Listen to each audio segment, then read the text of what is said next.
شہر میں داخل ہونے سے پہلے اس نے اپنا حلیہ تبدیل کر لیا تاکہ کوئی اسے پہچان نہ سکے۔ پھر وہ شہر میں داخل ہوا تو وہاں ایک میلہ لگا ہوا تھا۔ شیرو میلے میں چلا گیا جہاں طرح طرح کے مقابلے ہو رہے تھے۔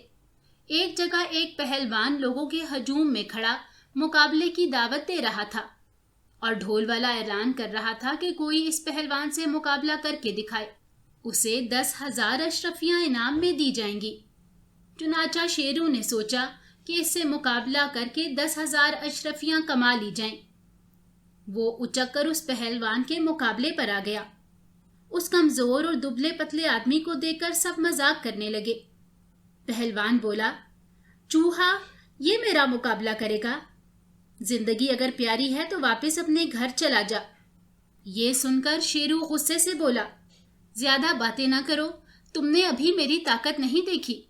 اگر تمہیں نانی یاد نہ کرا دی تو کہنا۔ شیرو کی بات سن کر پہلوان کو غصہ آیا اور اب ان دونوں کی کشتی شروع ہو گئی۔ شیرو طاقت میں تو پہلوان کا مقابلہ کر نہیں سکتا تھا۔ وہ ادھر ادھر پھدک کر خود کو اس کی زد سے بچانے لگا۔ پہلوان اسے پکڑنے کی کوشش کر رہا تھا لیکن وہ تو ہاتھ نہیں آ رہا تھا اور چھلاوے کی طرح اس کے ہاتھ سے پھسل جاتا تھا۔ پہلوان اس کے پیچھے دوڑ دوڑ کر تھک گیا اور یہ دیکھ کر شیرو بولا، اے پہلوان، ذرا سانس لے لے، پھر میرا مقابلہ کرنا۔ شیرو کی بات سن کر پہلوان اب ایک جگہ بیٹھ گیا اور لمبے لمبے سانس لینے لگا۔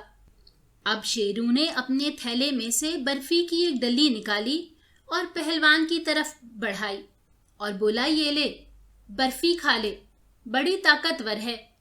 پہلوان نے شیرو سے برفی لے کر کھا لی۔ برفی کے اندر بے ہوشی کا سفوف ملا ہوا تھا۔ اب پہلوان پر غنودگی طاری ہونے لگی۔ وہ سمجھا کہ وہ شاید تھکاوٹ کی وجہ سے ایسا ہو رہا ہے۔ شیرو نے اسی موقع پر اسے ایک زوردار تھپڑ رسید کیا اور پہلوان زمین پر گر کر بے ہوش ہو گیا۔ وہ دراصل تھپڑ سے نہیں بلکہ سفوف کی وجہ سے بے ہوش ہوا تھا، لیکن سب یہی سمجھے کہ شیرو کے تھپڑ نے اسے بے ہوش کر دیا ہے اور وہ سب لوگ شیرو کے حق میں نعرے لگانے لگے۔ شیرو کو مقابلہ جیتنے پر 10,000 اشرفیاں انعام میں مل گئی۔ وہ انعام لے کر بولا، یہ پہلوان میرے سامنے ایک چوہے سے زیادہ نہیں تھا۔ میں تو اس شہر کے سب سے بڑے آدمی اور طاقتور آدمی سے مقابلہ کرنے آیا ہوں۔ اگر یہاں کوئی اتنا طاقتور ہے تو آ جائے میرے مقابلے پر۔ یہ بات بہادر بہاول کے کانوں میں پہنچ گئی اور وہ غصے میں آ گیا اور اعلان کیا کہ اگلے دن وہ اسی میدان میں شیرو سے مقابلہ کرے گا۔ اگلے دن شہر کے لوگ اس میدان میں جمع ہو گئے۔ میلے کے سارے تماشے ختم ہو گئے اور سب لوگ شیرو اور بہادر بہاول کے مقابلے کا انتظار کرنے لگے۔ کچھ دیر میں بہاول بہادر بڑی شان سے اپنی بگھی میں سوار ہو کر میدان میں داخل ہو گیا۔ شیرو تو پہلے سے ہی میدان میں موجود تھا۔ اب مقابلہ شروع ہو گیا۔ بہادر بہاول کے سامنے شیرو ایسا نظر آتا تھا جیسے ہاتھی کے سامنے چونٹی ہو۔ شیرو نے یہاں بھی وہی طریقہ اختیار کیا اور مقابلہ کرنے کی بجائے دوڑا دوڑا کر بہادر بہاول کو تھکا دیا۔ کچھ دیر تو بہاول بہادر اس کے پیچھے بھاگتا رہا لیکن پھر تھک گیا۔ تبھی شیرو بولا، اے پہلوان، دوڑ دوڑ کر تو پسینے میں نہا گیا ہے اور مجھے تجھ سے بہت بدبو آ رہی ہے۔ میرے پاس ایک خوشبو ہے، اگر تو اپنے جسم پر چھڑک لے تو یہ بدبو ختم ہو جائے گی۔ یہ کہہ کر شیرو نے ایک شیشی بہادر بہاول کو دی اور اس نے عطر اپنے جسم پر چھڑک لیا۔ یہ دراصل بے ہوشی کا عطر تھا۔ چنانچہ آہستہ آہستہ بہادر بہاول کی آنکھیں بند ہونے لگیں اور وہ سمجھ گیا کہ شیرو نے کوئی چالاکی کی ہے، لیکن اب تو وقت گزر چکا تھا اور وہ بے ہوش ہونے والا تھا۔ جو ہی شیرو نے دیکھا کہ وہ بے ہوش ہو کر گرنے والا ہے تو اس نے بہادر بہاول کے جبڑے پر ایک زوردار گھونسا مارا اور بہادر بہاول زمین پر گر کر بے ہوش ہو گیا۔ سب لوگ یہ دیکھ کر پریشان ہو گئے اور شیرو کی شان میں نعرے بازی کرنے لگے۔ ادھر امیر کی فوجیں آ گئی اور انہوں نے دوبارہ شہر پر قبضہ کر لیا، جبکہ بہادر بہاول کے محل اور تمام دولت پر شیروں نے قبضہ جما لیا۔ اگر آپ کو ہماری کہانی اچھی لگی ہے تو ہماری ویڈیو کو لائک کریں اور ہمارے چینل کو سبسکرائب کریں اور کامنٹ سیکشن میں اپنی قیمتی رائے کا اظہار کرنا نہ بھولیں۔